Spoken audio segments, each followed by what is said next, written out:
Quebecers are known for being ambiguous on many of these questions of sovereignty and federalism. I'm aware. Many of them like to sit on the fence, which is what has been the appeal of the CAQ, has been for years. So doesn't that endanger your cause? Quebecers now, theoretically, if you have, for example, a Christine Fréchette or a credible new CAQ leader, and you have a credible new Liberal leader, isn't the entire game being shuffled right under your nose? Your question is fundamental. It's about, are we going to draw conclusions based on reality, or are we going to keep on telling ourselves stories that we know are not true because we just tested it? So it's a fundamental question. It's a very interesting question. So it's a great time to be interested in politics. What? That is Paul Saint-Pierre Plamondon answering the question about, of course, the resignation of François Legault. And, of course, and I think the reporter, that's, I'm trying to think who that is, Jim. That's Phil Oche. Right, Phil Oche from the Gazette, right. My old friend and comrade, Phil Oche, asking one of the best questions I heard through that whole press conference, by the way, because, and especially the metaphor, the deck's been shuffled. You bet it's been shuffled. And the one thing that struck me when I heard Paul Saint-Pierre Plamondon going through that, I'm thinking, come the election, try and give that explanation during a leaders' debate. Okay, you have to do better than that. Well, listen, no, but here's the thing: he is, une idée fixe.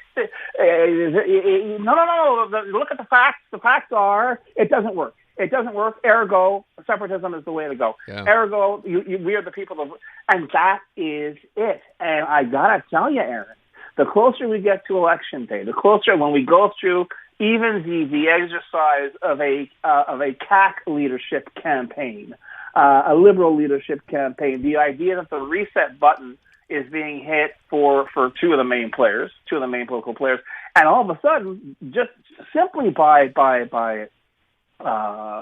extension, Paul Saint-Pierre Plamondon and the PQ are starting to look kind of old. This is the guy who was how long has he been leader now? He's through all that stuff, and and don't forget when push comes to shove, we're talking about a party. Yeah, they're doing well in the polls.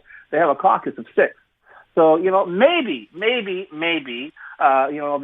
rally to the standards, and maybe it'll be a huge blowout come October.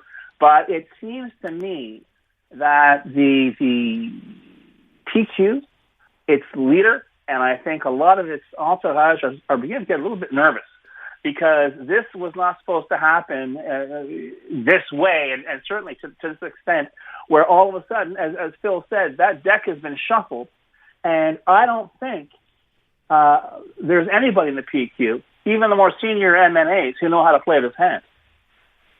I got to tell you, Jim, I'm still the clip they played in news where Paul Saint-Pierre Plamondon is trying to make the case that by virtue of, François Legault having stepped down, clearly this opens the door to separation. And what did he cite? He cited 21 examples of the provincial government having asked, as if anybody other than him, and maybe anybody else in the PQ actually cares, without mentioning any of the real significant issues with the CAQ and failings of the CAQ. I found that kind of unbelievable, but maybe not. But this is the thing. He is stuck. He is handcuffed by his own branding now. Rather than being a premier of Quebec, he is going to be a premier of the Parti Québécois. Rather than being a premier of Quebecers, he is going to be a premier of party apparatchiks and people who can recite the Livre Bleu by heart, and that's it. And this is not a good place to be this close. Imagine me saying that now. This close to a general election. And unless they hit a reset, it doesn't matter who they get in there. The fact is, public's attention and the public's expectations are not focused on the PQ. They're certainly not focused on the guarantee of a referendum on separation that is being offered by the PQ. It's being focused on who's going to wind up running the CAQ and what will the CAQ turn into, and who's going to wind up running the Liberals and what will they turn into. And honestly, I think Charles Milliard, who thus far is the only declared candidate, I'm sure is already doing his calculations based on that.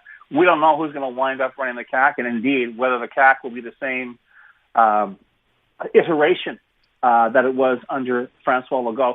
What I'd like to see, quite frankly, Aaron, if I'd love to see Francophone reporters ask the questions to leadership candidates for the CAQ, but certainly Anglophone reporters, which is, do you agree with Prime Minister or with Premier François Legault that there's too much English being spoken in Montreal? And if so, what do you intend to do about it?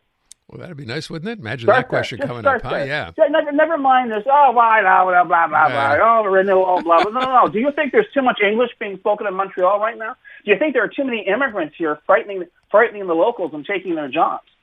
What do you adhere to the vision and the image of Quebec that was created by the likes of Francois Legault and Monsieur Robert and Simon Jean Barrette, that do you believe Quebec is perpetually under siege by people who don't look like you? Just asking, because that seems to be the CAC that we've had to put up with for 8 years. Well, and it seems to be the CAC that finally was rejected. Well, there's that kind of split in the CAC, right? You have the extreme right, then you have sort of the center right. You asked that question to Simon Jolin Barrette. I'd love to know what that answer would be. And he is one of the people, by the way, who is thinking about, we're told, a potential run. I'd love to see that question asked. But once again, who are you? What are you about? Yeah. And I think the same question should be, I'm pretty sure what Paul St. Pierre Plamondon done with that. I'd love to hear what Charles Maillard has to say about that. Keep that in mind next time we have him on, for sure. There you go. All right. Beyond that, the big story today is, of course, the one out of China. Mark Carney coming back with a deal on EVs. Doug Ford, not very happy. This is going to be the basis of my question coming up. I'm curious what you made of it. We've certainly talked about this trip long enough. What do you think? Yeah. What gets me about this is that nobody saw this coming. Anyone who says they did is full of it.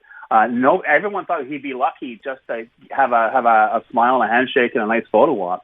He lands this deal, which has got the bots and trolls for the Tories going. They are shrieking so high, only dogs can hear them, Aaron. And the thing is, it's been all day long. And, of course, the fact that he actually used the expression New World Order, you got the conspiracy freaks online. He said, oh, look, they're taking over.